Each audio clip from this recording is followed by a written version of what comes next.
Marka para sa panunumpa ng katapatan sa Watawat inilunsad sa pagdiriwang ng Philippine National Flag Day sa Lungsod, Quezon.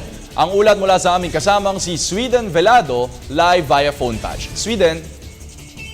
Bilang pagbibigay pugay sa ating bandila na simbolo ng ating pagkakakilanlan, kalayaan at karangalan, atin ngayong ginugunita ang Philippine National Flag Day. Tampok sa pagdiriwang kaninang umaga sa Lungsod, Quezon ang unveiling of Pledge of Allegiance marker kung saan mababasa ang panunumpa ng katapatan sa Watawat na pinangunahan ni Quezon City Mayor Herbert Bautista. Ipinirada rin ang iba't ibang historical flags ng Pilipinas matapos ibahagi sa programa ang kasaysayan ng Watawat ng ating ginagamit ngayon. Ang Watawat ay binubuo ng kulay asul na simbolo ng kapayapaan at katotohanan, kulay pula para sa katapangan, puti para sa pagkakapantay-pantay ng ating lahi.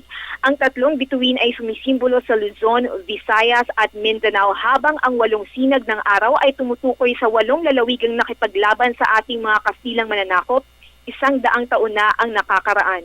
Patuloy na magsisilbing sagisag ng bayang makadiyos, makatao, makakalikasan at makabansa ang ating bandila.